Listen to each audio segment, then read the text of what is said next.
Boa noite a todos que estão assistindo esse vídeo. Eu sou o acadêmico Raul, estou aqui na Escola Rosiana Sarney, na cidade de Pindamonhangaba, e estou aqui com o professor Edson para uma entrevista para falar um pouco sobre sua carreira profissional, algumas perguntas para o professor Edson. A primeira pergunta que eu tenho para o professor é: qual a sua formação acadêmica e experiência na área? Quero desejar boa noite a todos, agradecer pelo convite dos alunos do curso de Pedagogia da Faculdade Uniacel, dizer que, primeiramente, também que é uma iniciativa muito importante, né, no processo educacional, e agradecer mais uma vez pelo convite. Então, a minha formação ela é o curso de licenciatura plena em Geografia, sou especialista em Gestão Ambiental e Ciências Humanas também. E trabalho na educação há 18 anos. Quais matérias você leciona e o que levou a escolher esses nichos? Pelo Estado, eu trabalho a disciplina de Geografia, de forma específica, na área mesmo da minha formação. No entanto, à noite eu trabalho com a educação de jovens e adultos e a gente costuma fazer uma rotação de disciplinas, até para a gente não ficar, entre aspas, apegado a uma só disciplina. Então, o aluno do EJA, geralmente, nós tentamos trabalhar com a multidisciplinaridade, transdisciplinaridade, e a gente costuma fazer trocas de disciplinas, de um ano em relação ao outro ano. E à noite eu trabalho com as disciplinas de matemática, geografia e ensino religioso. Quais habilidades mais importantes para um professor desenvolver no decorrer das suas formações? Quais dicas você dá? As habilidades, ela requer um conjunto de competências para que o professor ele consiga ter habilidades necessárias para o desenvolvimento da educação, na terra mesmo, no chão da escola.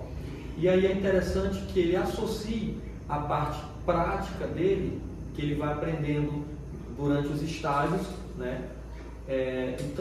Os estágios obrigatórios, e associa a esses estágios os conhecimentos que ele adquiriu no curso de formação, seja de licenciatura, seja de bacharelado, mas tem que haver a associação da teoria com a prática, né? E a partir daí o professor ele começa a adquirir esse conjunto de competências e também habilidades necessárias para que ele possa desempenhar um bom papel dentro da sala de aula. E quais ferramentas você utiliza dentro da sala de aula para repassar aos alunos? Essas ferramentas elas estão aglutinadas dentro da questão da metodologia, né? Chamada de metodologia de ensino. O construtivismo de Paulo Freire ele fala sobre essas questões, que quando você aprende praticando, quando você aprende fazendo, você aprende com a maior perfeição e o conhecimento ele se dá de uma forma mais acentuada. Então, a gente costuma trabalhar com aulas práticas, dialogadas, com alguns recursos de projetores, né?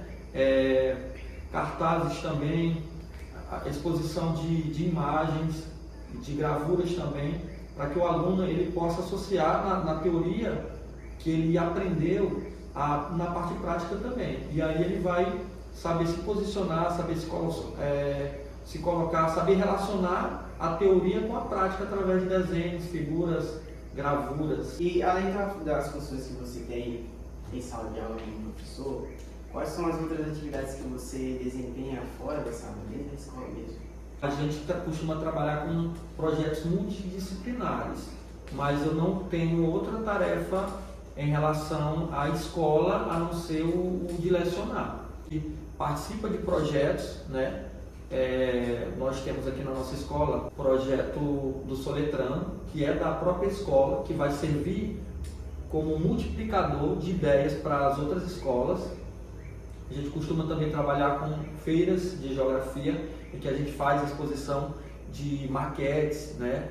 Essas maquetes voltadas para a questão ambiental, para a questão das bacias hidrográficas, todos esses segmentos. E é importante o professor ele ter uma conexão com o aluno para o aprendizado? O aluno ele já tem muitas dificuldades em casa, né?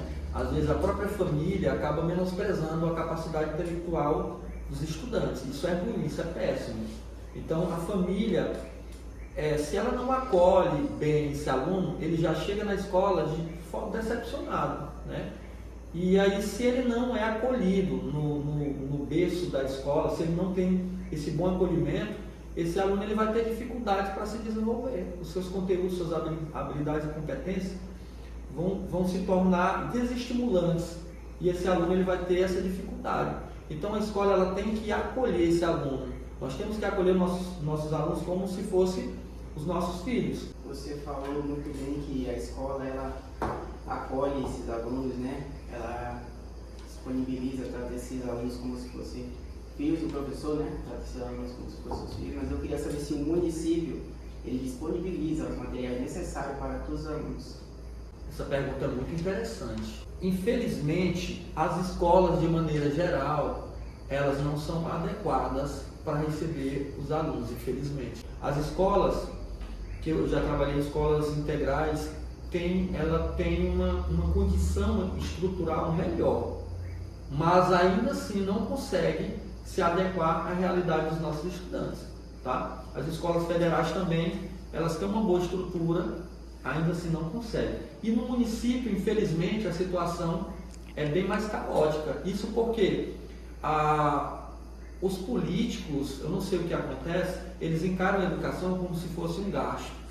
E a gente tem que entender que a educação é investimento. Quando você investe em educação, você tem um retorno. Enquanto a educação for vista como gasto, as escolas infelizmente não vão conseguir se adequar às realidades dos alunos.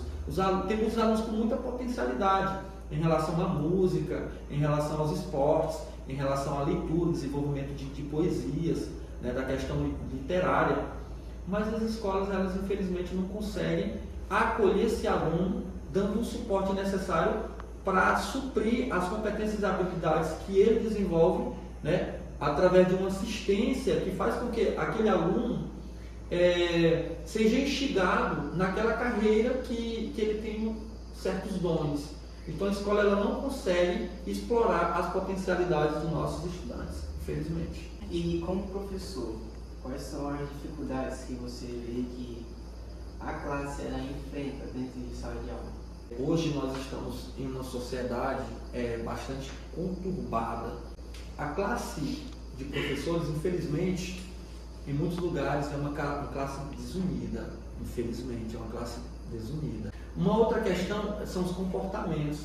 O comportamento do aluno na sala de aula. Isso é muito preocupante. A gente tem aluno que ele crê que existe uma bolha ali e aquela bolha que ele vive, todo mundo tem que obedecer. Ninguém pode reclamar, ninguém pode falar alto, ninguém pode falar mais nada, que para ele tudo é motivo de agressão, de assédio. E aí fica uma questão difícil da gente saber onde está o assédio, onde que está o bom comportamento, o mau comportamento, até onde o professor pode reclamar, até onde...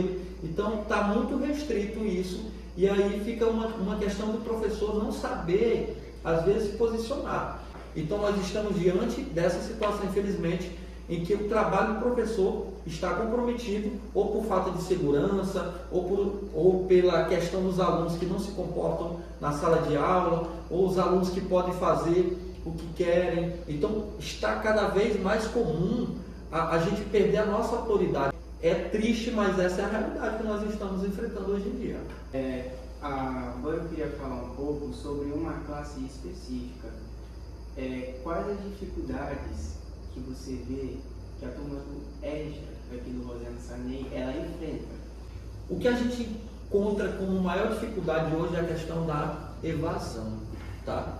E essa evasão a gente poderia atrelá-la à questão da falta de recursos, tá? Por mais que a gente tente fazer o nosso trabalho da melhor forma possível, falta recurso, tá?